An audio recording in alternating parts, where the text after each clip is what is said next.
Hey, let's take a selfie together. I don't want. I'm not good at photos. Not good at photos? You mean you don't know how to take photos? I can help you. Oh, no. I don't look good in photos, so I don't want to take photos. Oh, I get what you mean now, but that's not how you say it in English. 大家好，我係同你一齊學英文嘅 Melody 啊。好多學生想用英文講我唔上鏡，結果就講咗做 I'm not good at photos。外國人聽咗只會覺得你係唔擅長幫人哋影相，而唔係講緊自己本人唔上鏡。想知道點樣地道又自然地表達上鏡、唔上鏡同埋真人靚過上鏡嘅英文，就記住繼續睇今日嘅影片啊！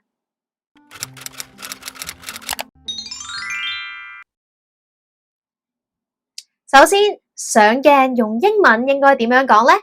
其實最簡單，用一個形容詞就可以表達到，冇錯，就係 photogenic。She's so photogenic. She looks amazing in every picture. 哇，佢真係超上鏡啊，張相都咁靚嘅。而 photogenic 唔單止可以用嚟形容人，而係任何影出嚟好靚、好吸睛嘅物品、食物、地方，你都可以用上鏡去形容嘅。例如 That cafe is so photogenic. Every corner looks perfect for Instagram.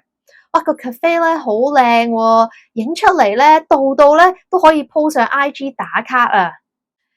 咁總之 photogenic 咧係一個好正面嘅字啦。咁下次想讚人上鏡，你就可以簡單講一句 You're so photogenic。當然，如果你唔想用 photogenic 呢個字，想再直接啲，都可以簡單講一句 Look good on camera 或者 Look good on screen。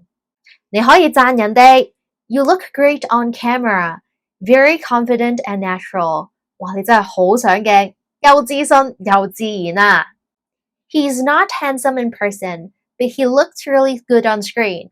就講緊有啲人咧，真人未必好靚，但係就好上鏡。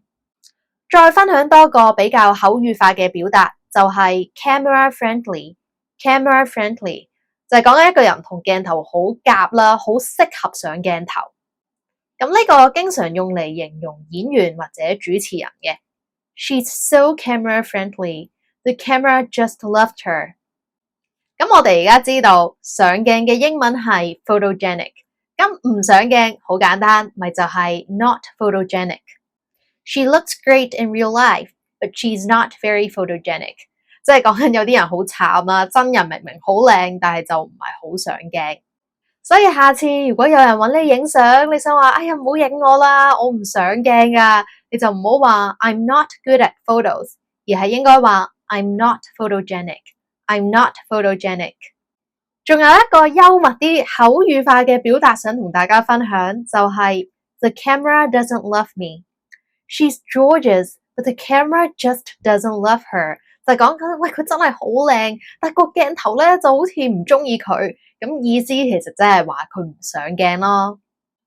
咁下次影相好不幸影衰咗啦，你就可以自嘲咁樣講一句Oh, the camera doesn't love me today。就係話，哎呀，個鏡頭今日唔中意我，即係我今日影啲相唔夠上鏡，唔夠靚咯。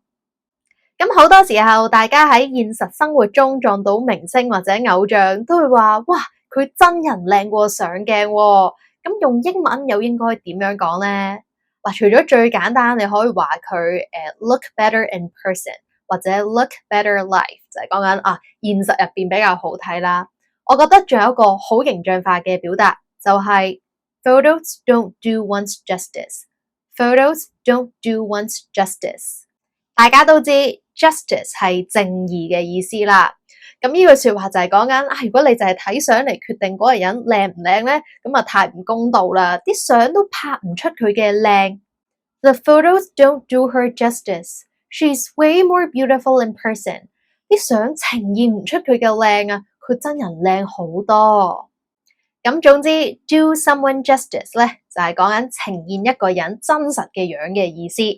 咁除此之外，亦都可以話 The camera doesn't capture her true beauty. The camera doesn't capture her true beauty， 即係講個鏡頭都捕捉唔到佢真正嘅美，咁意思都係話佢真人靚過上鏡啦。唔知大家學識未呢？下次影相怕醜嗰陣就唔好話 I'm not good at photos 啦，想話自己唔係咁上鏡，可以講 I'm not photogenic， 或者幽默少少就係 The camera doesn't love me today。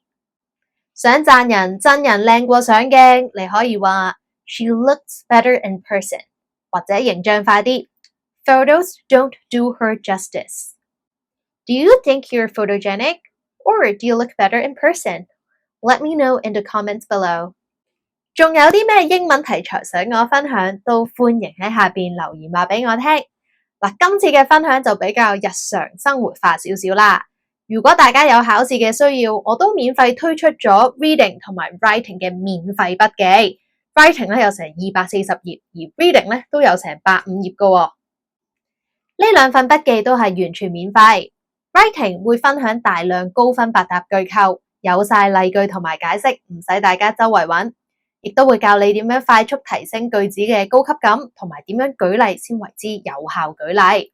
至於 reading 咧，都有超過60題嘅實戰練習啦，同埋有埋答案解釋嘅。咁唔講咁多啦，大家如果想免費獲得呢啲筆記咧，歡迎睇翻 info box 條 link， 用30秒咧就可以啦。如果你係第一次睇我嘅片，我嘅 channel 主要係分享 DSE 同埋 IELTS 嘅讀書心得、考試技巧，有時都會同大家分享英文方面嘅小知識，或者就咁坐喺度同大家傾下偈、拍下 vlog。唔想錯過我之後分享嘅精彩內容，就記住訂閱我個 channel， 開埋隔離個鐘仔，亦都歡迎大家 follow 我嘅2個 Instagram。今日嘅分享就嚟到呢度。I'm Melody and thanks for watching. See you guys next time. Bye!